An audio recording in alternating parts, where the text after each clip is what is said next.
കേരള രാഷ്ട്രീയ ചരിത്രത്തിൽ ഇന്നുവരെ കണ്ടിട്ടില്ലാത്ത വിധം അതീവ നിർണായകവും നാടകീയവുമായ നീക്കങ്ങളാണ് ഇപ്പോൾ തലസ്ഥാനത്തും കൊച്ചിയിലുമൊക്കെയായിട്ട് കണ്ണൂരുമൊക്കെയായിട്ട് അരങ്ങേറിക്കൊണ്ടിരിക്കുന്നത്. ഇത്രയും കാലം കെട്ടിപ്പൊക്കിയ പ്രതിരോധ കോട്ടകളെല്ലാം ഓരോന്നോരോന്നായി തകർന്നടിയുന്ന കാഴ്ചയാണ് മുൻ മുഖ്യമന്ത്രി പിണറായി വിജയനും അദ്ദേഹത്തിന്റെ പാർട്ടിയും ഇപ്പോൾ കണ്ടുകൊണ്ടിരിക്കുന്നതും നേരിടേണ്ടി വരുന്നതും. ഏറ്റവും ഒടുവിലായി പുറത്തു വരുന്ന വിവരങ്ങൾ കേരളക്കരയെ അക്ഷരാർത്ഥത്തിൽ ഞെട്ടിക്കുന്നുണ്ട്. മുൻ മുഖ്യമന്ത്രി പിണറായി വിജയന്റെ വീട്ടിൽ റെയ്ഡിനായി എത്തിയ ED വാഹനം തല്ലിപ്പൊളിക്കുകയും ഡ്രൈവറെ ക്രൂരമായി ഭീതിയിലാഴ്ത്തുകയും ചെയ്ത അക്രമികളെ പോലീസ് വലയിലാക്കിയിട്ടുണ്ട്.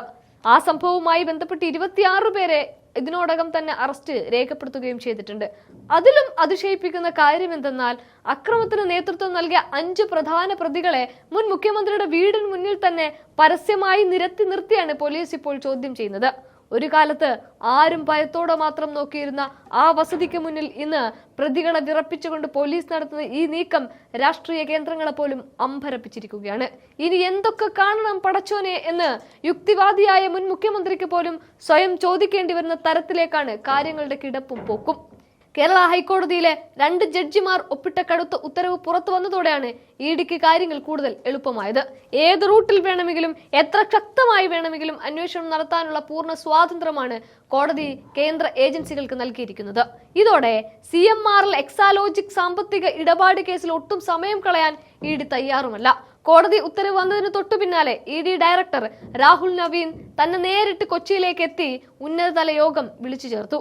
കേസുകൾക്ക് നേതൃത്വം നൽകുന്ന ഡെപ്യൂട്ടി ഡയറക്ടർമാരുടെയും പ്രോസിക്യൂട്ടർമാരുടെയും പ്രത്യേക യോഗത്തിൽ വെച്ച് യാതൊരുവിധ പഴുതുകളുമില്ലാത്ത കൃത്യമായ അന്വേഷണം ഉറപ്പാക്കാൻ ഡയറക്ടർ കർശന നിർദ്ദേശവും നൽകി കഴിയുന്നുണ്ട്. സംസ്ഥാനത്ത് ഇതിനോടകം 12 പ്രമുഖ കേന്ദ്രങ്ങളിൽ ED നടത്തിയ വിശദമായ പരിശോധനകളിൽ നിന്ന് കേസിനെ അട്ടിമറിക്കാൻ പോകുന്ന നിർണായകമായ തെളിവുകൾ ലഭിച്ചതായിട്ടാണ് സൂചന. ഇതിനൊപ്പം തന്നെ ചില പ്രമുഖ ബാങ്ക് അക്കൗണ്ടുകൾ മരവിപ്പിക്കുകയും ചെയ്തിട്ടുണ്ട്. രാഷ്ട്രീയമായി ഏറെ വിവാദമായ കേസായതിനാൽ കോടതിയിൽ നിന്ന് യാതൊരുവിധ തിരിച്ചടിയും ഉണ്ടാകാതിരിക്കാൻ അതീവ ജാഗ്രതയോടെയാണ് ED നീങ്ങുന്നത്. ഇതിന്റെ അടുത്ത ഘട്ടമായി മുൻ മുഖ്യമന്ത്രിയുടെ മകൾ വീണ വിജയന്റെ മരവിപ്പിച്ച HDFC ബാങ്ക് അക്കൗണ്ടിന്റെ ഭാഗമായുള്ള രഹസ്യ ലോക്കർ ഉടൻ തന്നെ തുറന്ന് പരിശോധിക്കാൻ കൂടി ED നീക്കം നടത്തുന്നുണ്ട്. ഇതിൽ നിന്നും കൂടുതൽ സാമ്പത്തിക രേഖകൾ പുറത്തു വരുമെന്നാണ് കരുതപ്പെടുന്നത്. കേരളത്തിൽ ഒതുങ്ങുന്നതല്ല ഈ അന്വേഷണം. വീണ വിജയൻ അബുദാബിയിൽ ഉണ്ടായിരുന്ന ബാങ്ക് അക്കൗണ്ടുകളെ കുറിച്ചും അവിടുത്തെ സ്വത്തുക്കളെ കുറിച്ചും വളരെ വിശദമായ രീതിയിലാണ് ED ഇപ്പോൾ അന്വേഷണം അന്താരാഷ്ട്ര തലത്തിലേക്ക് വ്യാപിപ്പിച്ചത്. ഈ സാഹചര്യത്തിലാണ് രാഷ്ട്രീയ സമ്മർദ്ദം മൂലം വീണ വിജയൻ എന്ന പേര് വീണ T എന്ന് തിരുത്തി ഉപയോഗിക്കാൻ പാർട്ടി നേതാക്കൾ നിർബന്ധിതരായത് എന്ന ആരോപണവും ശക്തമാകുന്നുണ്ട്.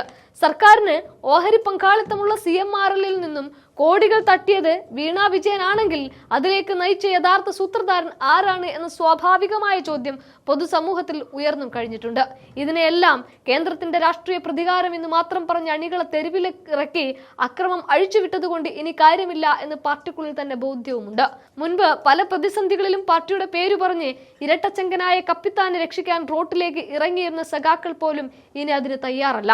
കാരണം ഇതൊന്നും പാർട്ടിക്കോ അണികൾക്കോ വേണ്ടിയിട്ടുള്ളതല്ല, മറിച്ച് വീണ T പോലുള്ള ചില വ്യക്തിഗത താല്പര്യങ്ങൾക്ക് വേണ്ടിയിട്ടുള്ളതാണ് എന്ന് അവർ തിരിച്ചറിഞ്ഞും കഴിഞ്ഞിട്ടുണ്ട്.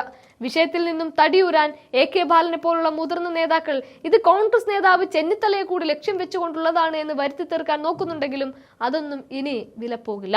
മുൻ മുഖ്യമന്ത്രിയുടെ മകൾ അടക്കമുള്ള പ്രധാന പ്രതികളെല്ലാം ഉടൻ തന്നെ ചോദ്യം ചെയ്യലിന് ഹാജരാകാൻ ആവശ്യപ്പെട്ട് ED സമൻസ് അയക്കുമെന്നാണ് റിപ്പോർട്ടുകൾ. വരും ദിവസങ്ങളിൽ കേരള രാഷ്ട്രീയത്തെ പിടിച്ചുലക്കുന്ന എന്ത് നാടകീയ നീക്കങ്ങളാകും ഇനി ഉണ്ടാകുക എന്നുള്ളത് കാത്തിരുന്ന് കാണേണ്ടതുമാണ്.